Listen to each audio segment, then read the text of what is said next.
Okay there folks, I'm out today to partly do a video on clearing up a little mystery. Actually it's two mysteries rolled into one, so I'll be covering the part one if you like. I think most people like mysteries. I do. I don't go searching for them, but every now and then things just drop in your lap. If you've got a bit of knowledge yourself about particular things, doesn't matter what the subject is, if something pops up and contradicts that, catches your attention, then it's obviously not right, and you have a bit of a mystery, and the intrepid people go out and try and solve that mystery. The mystery I've got today revolves around a place I've actually camped here a couple of times before, and done a little recce as well. And I'll just turn this camera around here, and what we have here is a little nugget of an island called Ynys Gifftan. It's in north west Wales, and if I just go over there, that little place in the background there is the Italianate folly, Port Merion, I forgot the name then. It's a little touristy place, and if I turn around here, that white building in the background there, and the village behind is a village called Talsarnau, and there's an embankment there that's part of the Old Wales coastal path. And I'm on this salt marsh. This is the access across to this island. My little mystery revolves around this. My little mystery is actually about 5 years old. I've been doing a little bit of research. When I first saw this island, it was actually on a train passing over there, and I thought that looked an interesting place for a wild camp. So I looked it up on the map, and then I thought, right, I'm going to go there and do a recce, and that was like 5 or 6 years ago. I've got the videos in my account here, so I'll put the links in. One's a recce, a couple of my camping vids. What was interesting about this little nugget of island was a story that surrounded it, about how it acquired its name. All's not what it seems.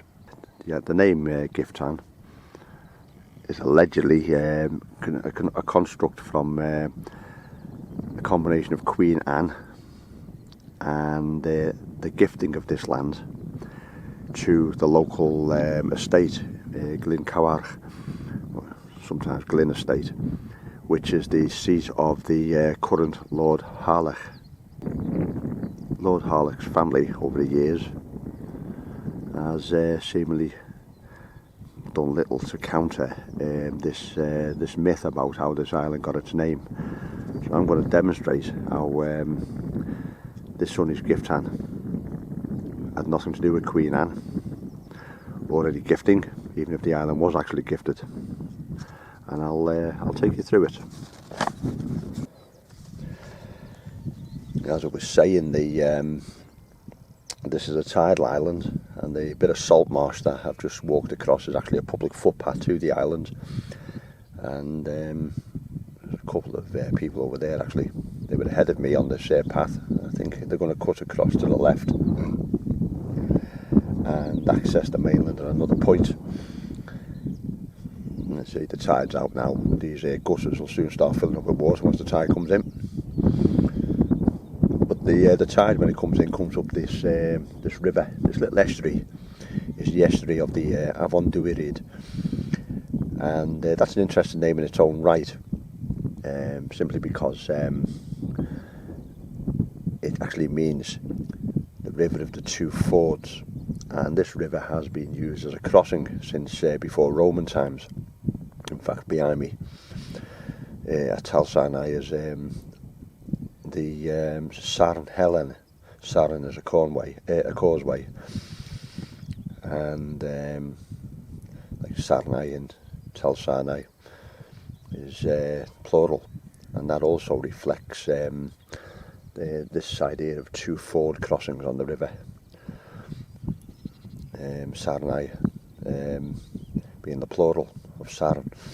But that aside, one of the routes came to this island, and they actually would allow people crossing, I suppose, a little bit of respite.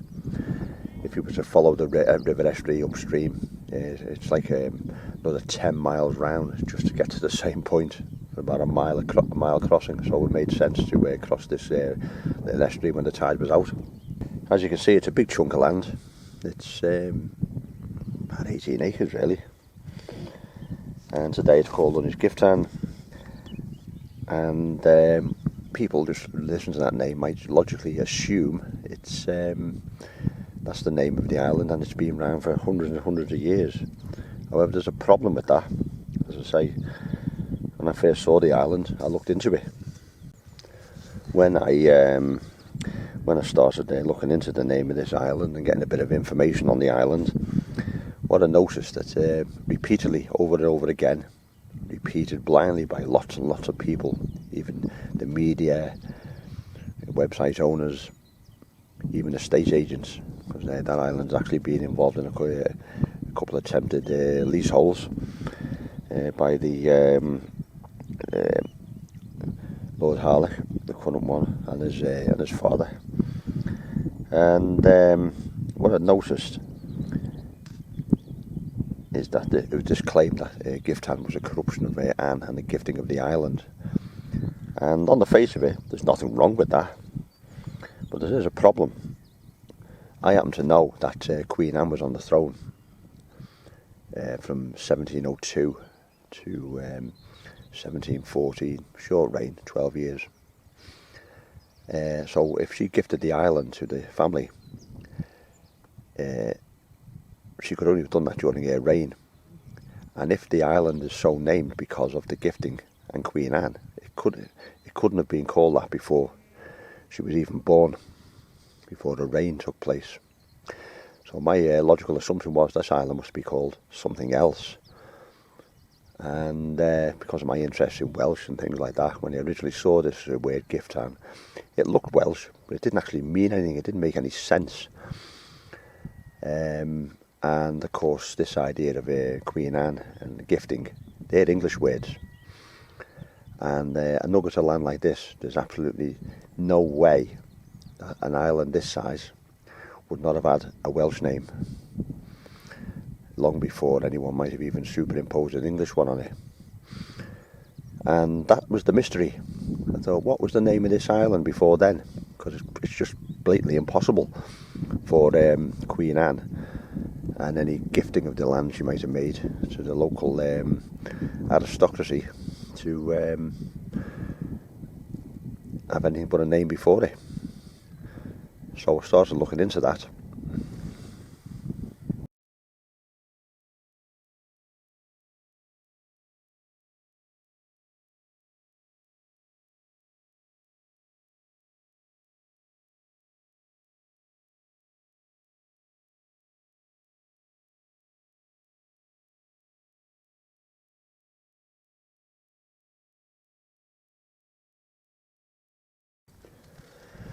I took the most logical route, and that was to contact the current Lord Harlech.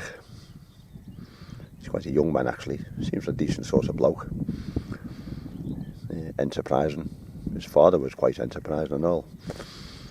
And I banged off an email, and I said, basically, look, this Anne and gifting idea, fair enough.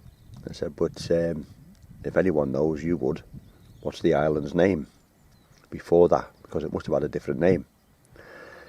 That email went out 5 years ago. This made me sort of furious, and I just started digging further because that's my mentality. What I found was really, really interesting. Yeah, that lack of reply just fueled my curiosity further. So I initiated my own personal investigation, did a good bit of research online, and what I started looking for was the oldest maps I could possibly find. because it seemed to me that if I could find a map with the islands named on the map, but which preceded the reign of Queen Anne, then logically it would be the original Welsh name, and it would demonstrate that the island had actually had a name change. When I actually dug up a few maps, what I found was a bit of a revelation, really. I managed to locate some maps as far back as the mid-1500s. Because of my interest in native British languages, Welsh being one of them, I saw immediately that the oldest name I was confronted with was remarkably similar to the modern word Gifftan. I actually discovered a map from 1546 with this island on here clearly labelled as Scuffen Eel.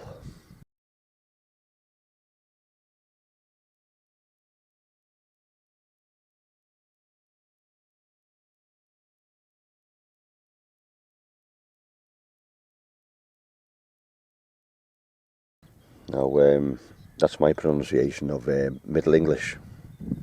The English that was spoken in the 1500s was in a transition period to what we know today, and it was in many ways quite different to the English we speak today. I already knew what eel meant. It's a Norman French word with its a Latin root, and it just means island. In fact, if you look carefully at eel, I-double-L-E, it's actually the forerunner of the English word we use today, a shortened form of island, isle, I-S-L-E, and isle is derived from eel. Scuffen, however, was the eye-opener. It had all the hallmarks of being somehow related to Gifftan, and this proved to be the case, totally shattering the idea that Gifftan Anne created the island's modern name. Scuffen was actually an ancestral word of Gifftan, and once I knew that and discovered it, I could quite easily show the evolution of the word from the mid-1500s right through to the modern word Gifftan. And then I discovered, of course, that Gifftan was being used about 100 years before Queen Anne was even born. So that made the whole idea of her gifting the island, and that's how the name of the island got its name. It's just a myth. But of course, this has become a myth because people have blindly repeated it. But what I did notice is that throughout all this, and it's been repeated many, many times, at no point did any of the people holding the peerage, the barons of Harlech, none of them seem to have actually tried to counter this and said, well, hang on, it's not really true. So it seems them withholding their tongue, keeping their silence, as it were, helped promote this. And then I looked into it further, and I discovered that this idea of Queen Anne and the gifting of the island, and hence its name, that didn't appear anywhere until the creation of the Harlech Barony. By 1755, not so many years after the reign of Queen Anne ended, modern English had been pretty much standardised, and dictionaries were appearing and things like that, and the modern spelling of Gifftan appeared to be the norm then. But as I say, it appeared as Gifftan before Queen Anne was even born. As an example, I can show you this map from 1795, where it's quite clearly the modern form, Gifftan.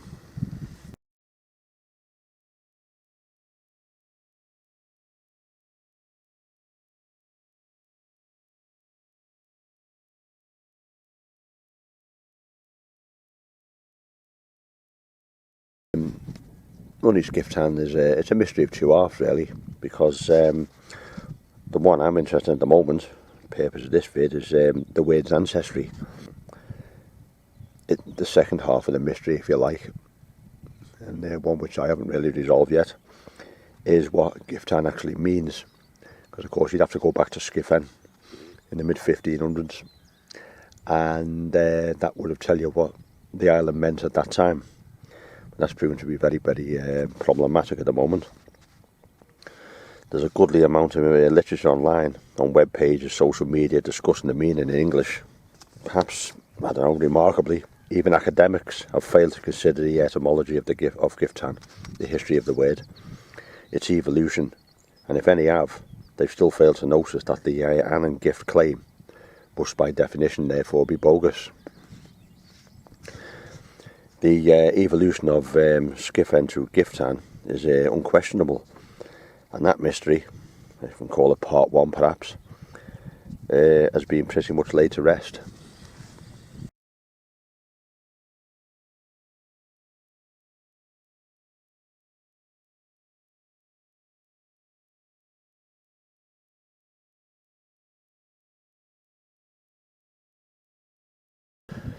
While the modern spelling of Gifftan was consolidated by the mid 1700s, its ancestor was clearly extant prior to Queen Anne's reign, as I mentioned. So the next question, of course, is how did the myth of the Gifftan name come about? Interestingly, there seems to be no record of Anne and Gift, as I say, before the creation of the Harlech peerage. The current evidence suggests that this myth arose during the early days of the barony. As I say, it certainly wasn't there before, which sort of, rightly or wrongly, points the finger at someone in the family creating this myth and promoting it. And it has been ruthlessly promoted by all sorts of people over the years, as I mentioned. The peerage itself, the barony, was actually created in 1876, so a long time after Queen Anne had come and gone. And the first Baron Harlech came to be. There was a gentleman called John Ormsby Gore. The notion of Queen Anne gifting the island, and that leading to the island's current name, simply, of course, isn't true. The gifting by the monarch might be true, but the myth only appeared, as I say, during the barony, so that's post 1876. There doesn't seem to be any record of it, this claim about Queen Anne and a gift, before 1876. That the silence from the current Lord Harlech when challenged about the island's name, and the silence of the current and previous holders of the Harlech title, who themselves never actually seemingly challenged anyone who repeated this myth, is in itself noteworthy. Someone during the ancestry of the current Lord Harlech, back to the creation of the peerage, clearly noted the coincidence of Anne and gift being made out of the word Gifftan. Perhaps they thought it was useful or comical to create a story out of it and then promote it. Maybe see how far it goes, maybe just to romanticise things. Until someone in the family comes forward with the proper information, that it was a matter of conjecture. And the whole thing was probably just a bit of harmless fun with no malice intended. But like some lies, promote it enough and the public into the public psyche, and it becomes accepted as truth. So much so, no one actually even bothers to question it. And this island name, known as Gifftan, no one seemingly has questioned it. I was perhaps just fortunate in having enough knowledge to think, hang on, that just can't be right. And here I am today. I thought I'll just pop back to this island. I'm not going to bother going onto it. As I say, I've got 3 uploads on my YouTube, which showed the island off in all its glory. I don't need to go onto it today. I'll just sit on the edge of this salt marsh. For me now, the myth is busted, and maybe when this video goes public, other people might,